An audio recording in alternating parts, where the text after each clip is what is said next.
या काय राहते रिफ्रॅक्शन या मित्रांनो काय टाका रिफ्रॅक्शन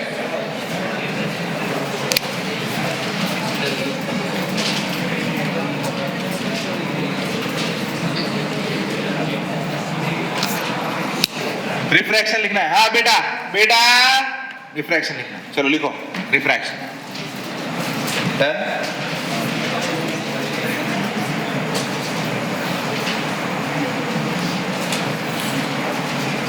रिफ्रैक्शन में लाइट रे एक ही मीडियम में रहता है कि एक मीडियम से दूसरे मीडियम में जाता है?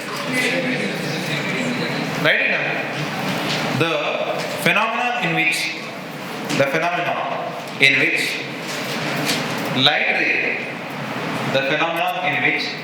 light ray passes from one medium to other medium.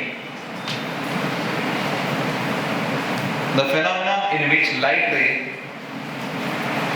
passes from one medium to other medium is called refraction. तो क्या लाइट रे का पाथ वैसे ही रहता है कि बदल जाता है? बदल जाता है। लाइट रे का पाथ वही रहता है कि बदल जाता है? बदल जाता है। अच्छा तो वो बेंड कैसे करेगा, ये डिपेंड कैसे करता है? वो रेयर से डेंसर पे जा रहा है कि डेंसर से रेयर, है ना? और ये आइडेंटिफाई करने के लिए हम लोग ये मीडियम 1 कंसीडर करते हैं। देखो ये हमारे पास है मीडियम 1, हमारे पास है मीडियम 2, ठीक है? ये हमारे पास है μn, इसका रिफ्रैक्टिव μ1 और इसका रिफ्रैक्टिव μ2। सॉर्ट है क्लियर? अब लाइट रे यहां से यहां तक इंसिडेंट हुआ, यहां पे मैंने नॉर्मल निकाली, ये हो गया एंगल ऑफ इंसिडेंस, सही है ना? अब ये लाइट रे सीधा जाएगा कि बेंड होगा? अब बेंड होगा नीचे के ऊपर, डिपेंड करेगा किस पे? मीडियम पे। अब मीडियम पे डिपेंड करेगा, इसका मतलब अगर μ2 बड़ा है μ1 से तो कौन सा मीडियम डेंसर और कौन सा मीडियम रेयर? μ2 डेंसर। तो डेंसर और रेयरर हम लोग कैसे आइडेंटिफाई करेंगे? क्या रिफ्रैक्टिव इंडेक्स से आइडेंटिफाई करेंगे? तो अगर बॉडी डेंसर रेयरर से डेंसर पे जा रही है तो इसका मतलब वो बेंड टुवर्ड्स द नॉर्मल रहेगी कि away from the normal? Towards the normal bend करेगी, हां कि ना? तो इसका मतलब ये लाइट रे ऐसे जाएगा, ये इनिशियल पाथ है लाइट रे का, ये फाइनल पाथ है। सबके लिए क्लियर है? और यहां पे जो एंगल लेंगे, क्या हम लोग r लेंगे? उसको क्या बोलेंगे? Angle of refraction. क्या शॉर्ट है क्लियर? क्या अगर ये मीडियम नहीं रहता तो लाइट रे सीधी निकल लेती? मीडियम है इसलिए लाइट रे बेंड हुई, तो क्या इसका मतलब ये आ गया एंगल ऑफ डेविएशन? तो क्या एंगल ऑफ डेविएशन डेल्टा हम लोग कंसीडर कर सकते हैं? ये टोटल i, तो क्या ये टोटल एंगल यहां से यहां तक टोटल एंगल i है? अरे ये टोटल एंगल कितना है? यहां से यहां तक कितना? तो what is the angle of deviation?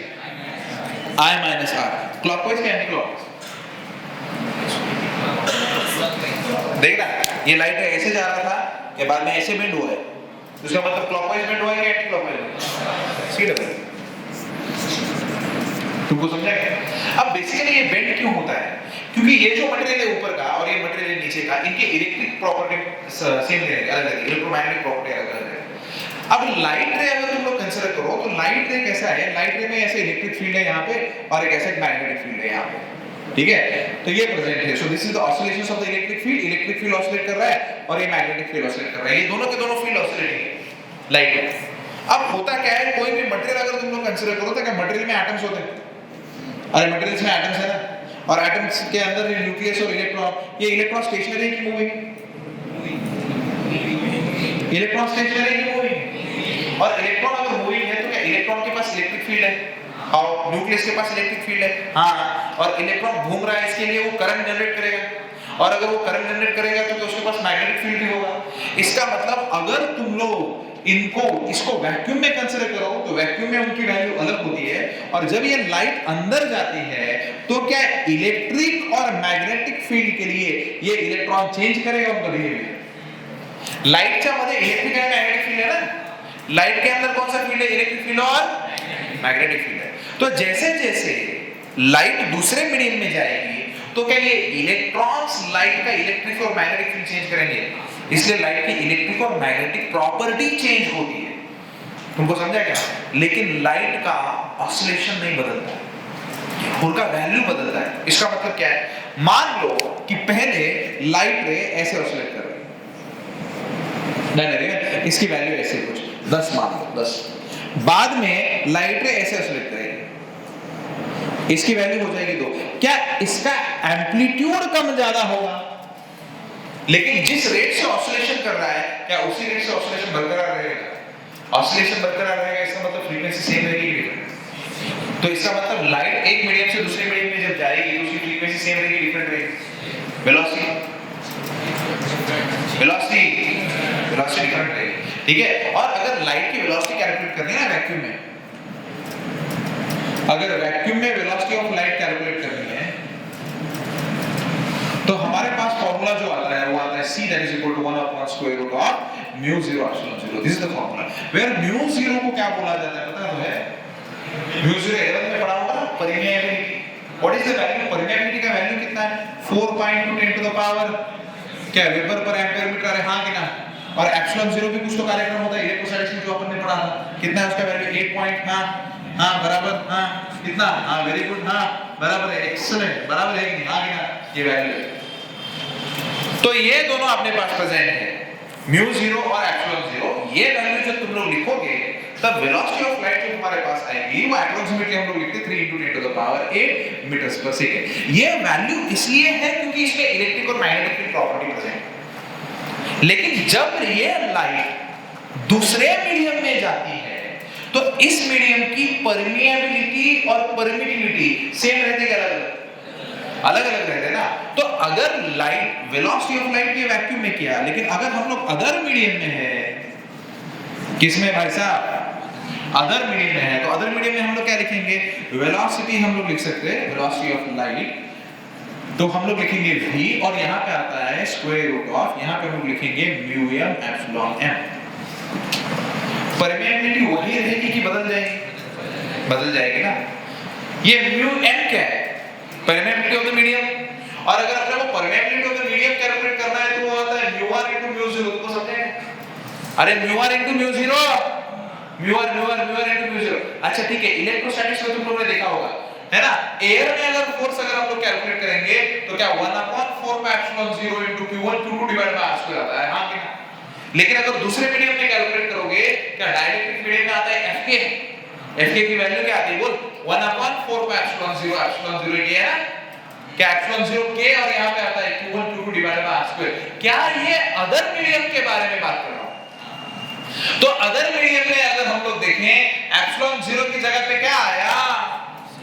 Epsilon 0 k आया। इसका मतलब क्या? इस परमिटिविटी को किसी कांस्टेंट से मल्टीप्लाई किया गया, तो क्या परमिएबिलिटी को भी किसी कांस्टेंट से मल्टीप्लाई करना चाहिए? तुमको समझ रहा है क्या? तो ये जो टर्म हम लोग ने डाली इसको बोलते हैं रिलेटिव परमिएबिलिटी। तुमको समझ नहीं रहा है? और अगर हम लोग एप्सिलॉन m के बारे में बात करें तो इसको बोलते हैं एप्सिलॉन r एप्सिलॉन 0। और ये एप्सिलॉन r जो मैं लिख रहा हूं ना, ये k को मैं रिप्रेजेंट कर रहा हूं। क्या तुम लोग इसको डायरेक्टली कांस्टेंट भी बोलते हैं? ये डायरेक्टली कांस्टेंट मतलब है रिलेटिव परमिटिविटी। यहां पे क्या प्ले करेगा वो? Relative permittivity. समझा नहीं यार? क्या बात? Relative permittivity. इसका मतलब हमको अगर वेलोसिटी ऑफ लाइट कैलकुलेट करनी है तो ये दोनों चीजें पता होनी चाहिए। Everybody clear? तो what is the velocity of light? अगर ये वैल्यूज पूरी की पूरी लिखें तो वेलोसिटी ऑफ लाइट अपने पास आएगी 1/, ये लंबा आएगा देख स्क्वायर रूट ऑफ, ये देखिए यहाँ पे mu r mu 0 epsilon r epsilon 0। तुमको समझेगा? अरे यार क्या शॉर्ट है, क्लियर है। लेकिन हमारे पास mu 0 एप्सिलॉन 0 तो उसको ऐसे लिख सकता हूं मैं, into 1/√ mu r epsilon r। समझे? ये क्या रिप्रेजेंट करता है? c। क्या शॉर्ट है clear? This is the velocity of light in the vacuum. अरे मैंने बताया ना, this is velocity of light in vacuum. तो अगर हम लोग लिखेंगे this is the velocity of light in the medium equal to, हम लोग क्या लिखेंगे? ये c। ये c है क्या? डिवाइडेड बाय, अरे तू है रे बाबा, अपन बाकी चिढ़ लो, चिढ़ लो, तू ऐसा कैसे बोल रहा है? चिढ़ रहा हो, करेक्ट है, समझ लगा? अरे वाट लगे सर्वने के लिए। सो साइंटिस्ट ने क्या बोला? प्रत्येक में एवढं कैलकुलेशन करायची काही गरज? तो उन्होंने क्या बोला? हम लोग ये वैल्यू बनाएंगे ये वैल्यू वो निकालते हैं c divide by velocity medium, तुमको समझ आएगा? c divide by velocity medium और उसकी वैल्यू आती है square root of mu r epsilon r, तुमको समझ आएगा? And this quantity is now known as mu, बराबर है? अब ये mu वो mu ये अलग अलग है, ये परमेबिलिटी है नहीं, कोई फ्रिक्शन ऑफ फ्रिक्शन है, कोई फ्रिक्शन ऑफ फ्रिक्शन नहीं, the friction between light and the atoms and vibrator कुछ नहीं है, this is called as refractive index, इसको बोला जाता है refractive index। सच में अगर कसम खा के बोलना है तो इसको बोला जाता है refractive index with respect to vacuum, इसको लिखा ऐसे जाना चाहिए, this is the refractive index of medium, हाँ क्या क्या with respect to vacuum है, क्योंकि वेलोसिटी ऑफ लाइट हम लोगों ने वैक्यूम लिया ना, लेकिन वैक्यूम मेंशन नहीं किया जाता फिजिक्स में, या इसको हम लोग सही टर्म्स में सही मायने में लिखेंगे एब्सोल्यूट रिफ्रैक्टिव इंडेक्स। क्या बोल रहा मैं? एब्सोल्यूट रिफ्रैक्टिव इंडेक्स, ऐसा ये पूरा का पूरा थ्योरी है उस रिफ्रैक्शन के पीछे। अरे क्या शॉर्ट है clear?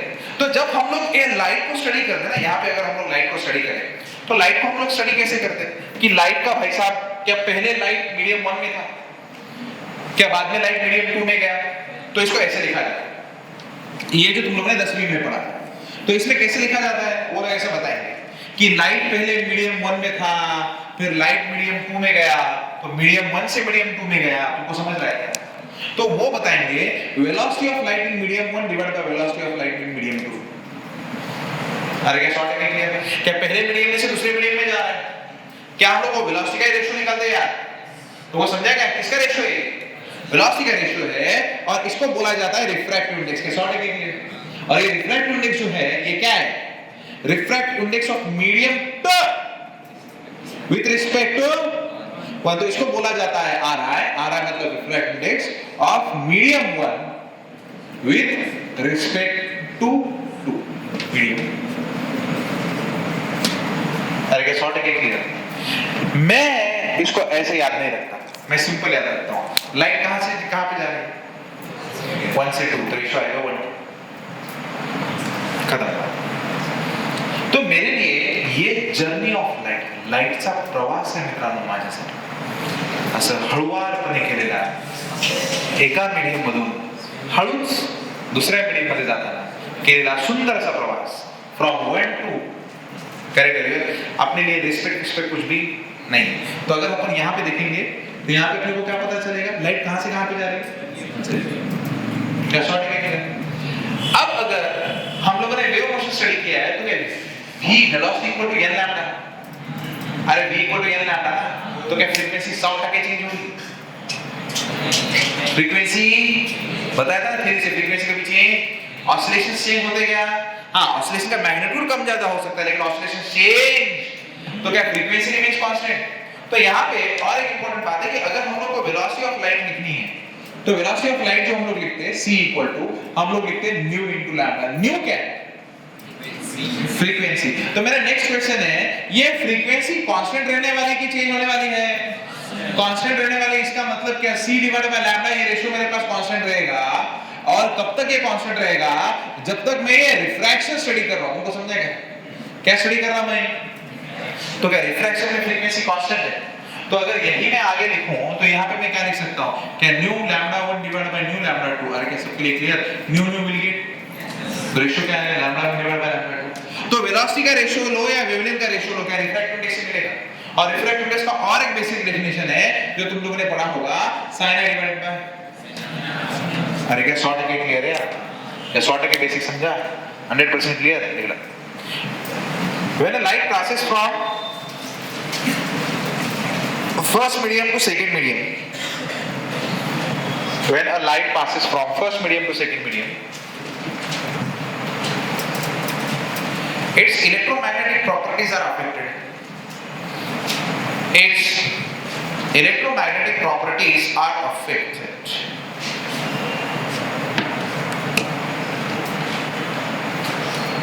But the frequency remains constant. But the frequency remains constant. Frequency remains constant. Clear? वो वाला सेक्शन लिखना है तुमको पहले, उधर वाला लाइन से शुरू करना और वो पूरा का पूरा कंप्लीट कर देना, इधर वाला। बेसिक है रिफ्रैक्शन का, वो कंप्लीट कर दो। कितना पता है ना कि 3/2 रिफ्रैक्टिव इंडेक्स ऑफ वाटर पता है ना? अरे रिफ्रैक्टिव इंडेक्स वाटर पता है ना? करेक्ट है। अब सिचुएशन कैसा है, ठीक है, मान लो कि अपने पास यहाँ पे कौन है, वाटर है ना, पानी मिल गया अपने को। अब क्या मिला अपने को, ग्लास। और ग्लास मिल गया, पानी मिल गया, क्या बाकी है, लाइट रे बाकी और कुछ नहीं बात, ठीक है। यहाँ पे लाइट रे डाल, ठीक है। तो क्वेश्चन ये है कि लाइट रे किधर बेंड करेगी, towards the normal, away from normal, क्यों, करेक्ट ना? तो क्या ऐसे बेंड करेगी? तो इस केस में मुझे रिफ्रैक्टिव इंडेक्स क्या लिखना चाहिए? क्या रिफ्रैक्टिव इंडेक्स ऑफ वाटर लिखना चाहिए कि रिफ्रैक्टिव इंडेक्स ऑफ ग्लास? क्या लिखना चाहिए? Refractive index of water refractive index of glass, क्या लिखना चाहिए बोल? हाँ, तो क्या लाइट कहां से कहां पे जा रही है देखना है। तो देख इधर, तो क्या है, म्यू वाटर से ग्लास में जा रही है ना भाई, अरे बराबर है क्या? तो इसका मतलब हम लोग क्या लिख सकते हैं, क्या VW डिवाइडेड बाय VG। अरे सबके लिए क्लियर है क्या? चलो आ जाओ, इसको अपन ऐसा लिख सकते क्या, 1/VG अपॉन 1/VW। लिख सकते क्या? मैथमेटिक्स में भी रिसर्च चल रहा है इसमें, लेकिन लिख सकते क्या नहीं बोलो, हाँ ना? करेक्ट है। मैं ऊपर और नीचे दोनों जगह पे C से मल्टीप्लाई करता हूँ वेलोसिटी पे। तो देखो यहाँ पे इक्वेशन कैसे बनेगा, म्यू, देखो यहाँ पे ध्यान दो, इधर ग्लास है इधर वाटर, सबके लिए क्लियर है ना? यहाँ पे मैं ऊपर जो लिखूंगा C डिवाइड बाय VG लिखूंगा, और नीचे जो लिखूंगा C डिवाइड बाय VW ऐसे लिखूंगा। तुमको समझा क्या? करेक्ट है।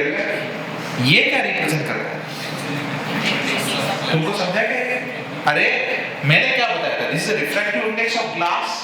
अगर ग्लास का रिफ्रैक्टिव इंडेक्स में लिखता तो ग्लास का रिफ्रैक्टिव इंडेक्स का C डिवाइडेड बाय VG आता, जिसका वैल्यू है 3/2। सबके लिए क्लियर?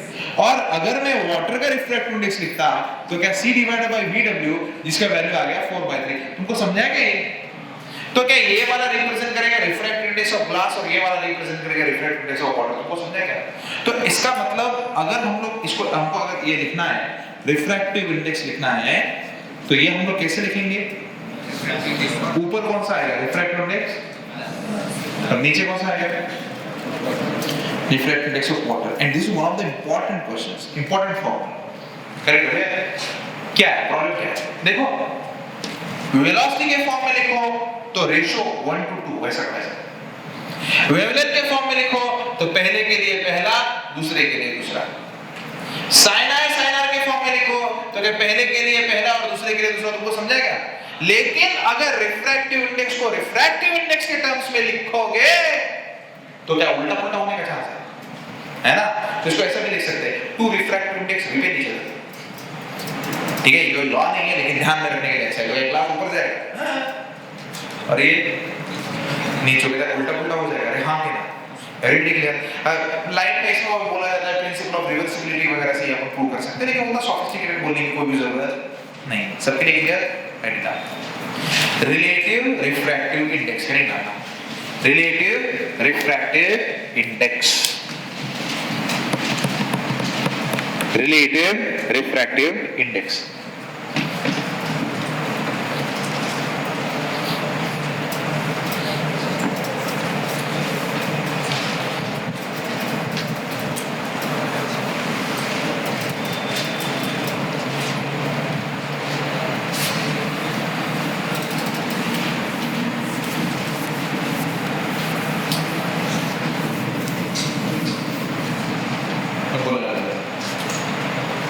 तू झोंक दे।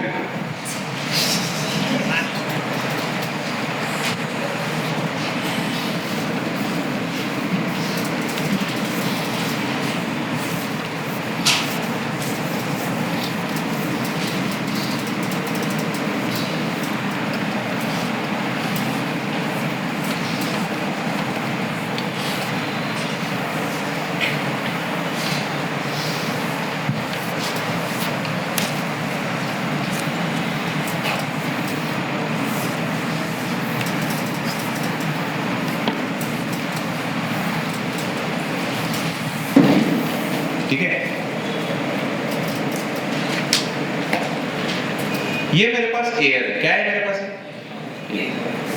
और इधर मेरे पास है ग्लास, करेक्ट है? यहाँ से लाइट ऐसे आती है, टुक टुक टुक, यहाँ से लाइट ऐसे आती है, बेंड करवाएंगे थोड़ा, करेक्ट है? यहाँ पे मैं क्या लिखूंगा? रिफ्रैक्टिव इंडेक्स कौन सा? क्या क्या क्या? ग्लास विद रिस्पेक्ट टू, ऐसा बोलने का, एयर टू ग्लास, खत्म। रिस्पेक्ट देने का नहीं, एयर टू ग्लास, हाउ क्या है? करेक्ट है? ये एंगल कौन सा है? ये वाला एंगल कौन सा है? तो क्या इसको साइन है डिवाइड बाय, अरे ये ऐसे किया है, इधर किया है ऐसे, करेक्ट है? तो साइन है डिवाइडेड बाय, तुमको समझा कि साइन है डिवाइडेड बाय साइन है, सब क्लियर? क्या मैंने रिफ्रैक्टिव इंडेक्स को एंगल के टर्म्स में लिखा है? अरे रिफ्रैक्टिव इंडेक्स को किसके टर्म्स में लिखा है? अब मेरा टारगेट है कि मुझे रिफ्रैक्टिव इंडेक्स को रिफ्रैक्टिव इंडेक्स के फॉर्म में लिखना है। कैसे लिखूं? क्या ग्लास जाएगा ऊपर और क्या एयर जाएगा नीचे? तुमको समझा कि मैंने क्या किया? क्या ये ग्लास ऊपर जाएगा और वाटर नीचे आएगा? तो क्या यहाँ पे ग्लास ऊपर और एयर नीचे? क्या इसको क्रॉस मल्टीप्लाई करो? क्रॉस मल्टीप्लाई करने के बाद होगा क्या? Mu a sine r equal to mu g sine. हम लोग इस लॉ को बोलते हैं स्नेल्स लॉ और लॉ ऑफ रिफ्रैक्शन। मैं ये यूज करूंगा और इसको हम लोग ध्यान में रखते हैं, उसका न जाने किसका, करेक्ट है? उसका रिफ्रैक्टिव इंडेक्स का उसी का एंगल, सुन लो ना। आई कौन से मीडियम? एयर में है, तो क्या एयर का रिफ्रैक्टिव इंडेक्स, उसका रिफ्रैक्टिव इंडेक्स, उसका एंगल, उसका इक्वल टू क्या? उसका न जाने किसका बाद में आएगा, एवरीबॉडी क्लियर? लेकिन सबके लिए क्लियर हो गया कि अरे are you understanding my point? So what is the Snell's law? उसका रिफ्रैक्टिव इंडेक्स, उसका एंगल, इसका रिफ्रैक्टिव इंडेक्स, इसका एंगल। मान लो एंगल बहुत छोटे होते, if the angles were very small, तो क्या हम लोग लिमिट के कॉन्सेप्ट में ये लगा सकते हैं कि sin theta is approximately equal to theta, हाँ कि ना? तो इसका मतलब और सिंपलीफाइड हो जाएगा ये, mu a i equal to mu g r. But this is only valid for smaller angles. कौन से angles? Smaller angles. Everybody clear? You can write it down. A different form of Snell's law. Different form of Snell's law.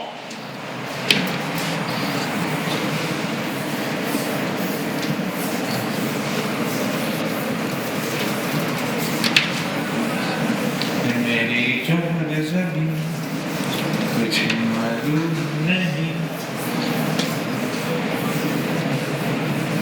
और example लेंगे, देखिए आइए, ये यहाँ से lighter ऐसे गए, ठीक है? यहाँ पे ऐसा, ठीक है? यहाँ पे लाइटर बेंड होगा, बरोबर?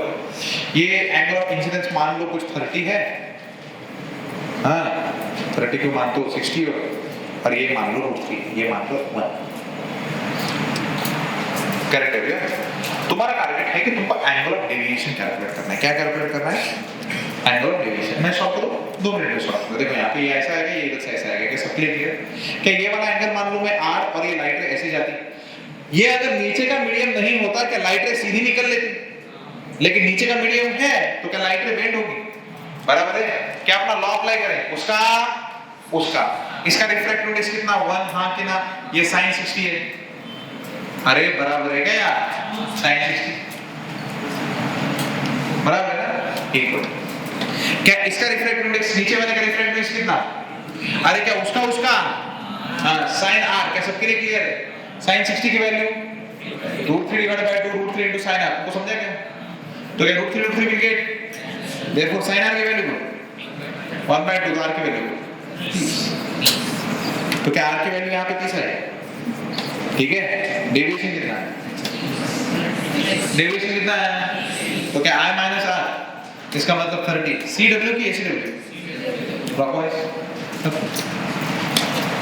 Correct? Calculate the deviation in the following diagram. Calculate the deviation in the following diagram.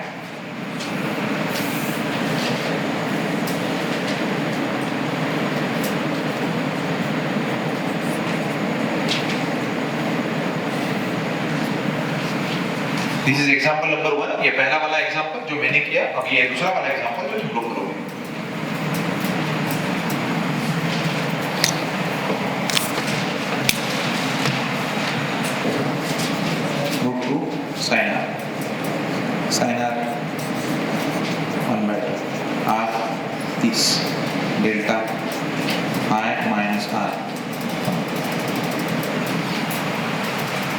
सबके लिए क्लियर आया क्या?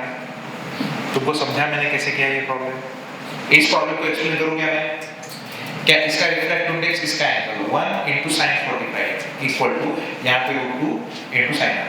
What is value of sin 45? 1/√2 और इधर का √2 तो बनेगा 1/2 ना, और sin की वैल्यू 1/2 किसके लिए?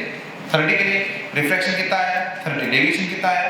45 - 30 मतलब करेक्ट रहेगा. चलिए एग्जांपल 3 चलो आ जाओ. Calculate the net deviation.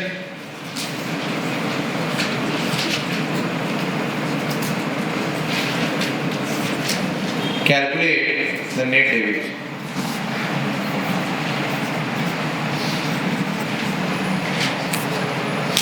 Calculate the net deviation. Done है क्या? मैं कर रहा हूँ, तुम लोग ध्यान दो. चल डायग्राम नहीं कर रहा हूँ, मैं पूरा का पूरा मैं कर रहा हूँ. Calculate the net deviation पूरा कर देता हूँ, टेंशन मत. पेंट ज्यादा है तो यहाँ से ऐसे पेंट होगा. हाँ कि ना यार?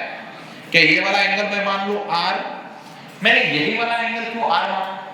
क्या रिफ्रैक्शन का एंगल होता है angle made with the normal. किसके साथ बनाया हुआ है? तो क्या ये नॉर्मल है? ये नॉर्मल है मतलब रेडियस नॉर्मल है. सबके लिए क्लियर? उसका कार्यक्रम क्या है? उसका मतलब 1 यहाँ पे sin 60. सबके लिए क्लियर है ना? यहाँ पे आ जाएगा रूट, फिर यहाँ पे sin r. तो sin r ये तो अपन ने कैलकुलेट किया था. sin r इक्वल टू 1/2 आता है. r की वैल्यू कितनी आई? 30. तो ये वाली वैल्यू आएगी 30. क्या सबके लिए क्लियर है? एक मिनट मेरे को सॉल्व करने दे. तुम लोग तो जीनियस हो ही, लेकिन मेरे को प्रैक्टिस करने दो ना. करेक्ट है? Now what is value of delta 1? Correct है? तो क्या ये पूरा 60 है, ये 30 है, तो हम लोग क्या डेल्टा 1 निकालते हैं i - r. इसका मतलब 60 - 30. तुमको समझा क्या? तो पहला डेविएशन जो हो गया वो 30, और कैसे हुआ? क्लॉकवाइज के एंटी क्लॉकवाइज. क्या सॉल्व करेंगे? क्या यही लाइट रे ये वाले कॉर्नर पे गिरेगी? अब ये वाले कॉर्नर पे गिरेगी तो इसका मतलब यहाँ पे नॉर्मल निकालनी पड़ेगी. बराबर है क्या? अब ये नॉर्मल कहां से पास होगी? क्या ये रेडियस सेम है? तो क्या ये एंगल और ये एंगल सेम है, तो यहाँ पे आ जाएगा r. सबके लिए क्लियर? तो क्या बाहर कितना गिरेगा आप लोगों को पता नहीं, लेकिन अब तुम लोग मुझे ये बताओ, it will bend towards the normal, away from normal. Away from normal क्यों? क्या डेंसर से रेयर पे जा रहा है, तो इसका मतलब अवे फ्रॉम नॉर्मल मतलब ऐसा रहेगा, ये वाला वैल्यू रहेगा थीटा. सबके लिए क्लियर है ना? तो क्या यहाँ पे भी मैं अब दूसरी बार रिफ्रैक्टिव इंडेक्स लगा सकता हूँ? अरे स्नेल्स लॉ अप्लाई कर सकते हैं ना दूसरी बार. तो दूसरी बार स्नेल्स लॉ मतलब फिर से उसका तो यहाँ पे √3, यहाँ पे रहेगा sin r, यहाँ पे बाहर आ जाएगा 1 into sin थीटा. तुमको समझ रहा है क्या मैं क्या कर रहा हूँ? तो यहाँ का रिफ्रैक्टिव इंडेक्स √3, यहाँ का एंगल sin r, बाहर आ जाएगा r मतलब 1 और ये sin थीटा. सबके लिए clear? What is value of r? बोलो. अरे 30 है ना, equal to 1 into sin theta. तो बोल थीटा का वैल्यू कितना आएगा? sin थीटा का वैल्यू कितना आएगा? √3/2. तो बोल थीटा का वैल्यू कितना आया? 60. तो क्या बाहर का आ गया 60? तो क्या यहाँ पे भी डेविएशन कैलकुलेट करेंगे. डेविएशन कितना आ गया? डेविएशन 2. क्या 60 - 30. इसका मतलब यहाँ पे आ जाएगा डेविएशन 30. तुमको समझा क्या? और ये क्लॉकवाइज डेविएशन. एक मिनट मैं बता दूं. क्या लाइट है यहाँ से इधर गई, यहाँ से जाते हुए देखो ऐसे जा रही थी, कैसे घूमी? Clockwise anti clockwise anti clockwise. क्या दोनों केस में क्लॉकवाइज घूमे? तो दोनों डेविएशंस डायरेक्शन कैसा है डेविएशन का? Clockwise anti clockwise. हाँ, तो बोलने के लिए क्लॉकवाइज एंटी क्लॉकवाइज. अगर डेविएशन चाहिए तो राइट हैंड हम मुझसे निकालेंगे वेक्टर के फॉर्म में. मैं बताऊंगा तुमको.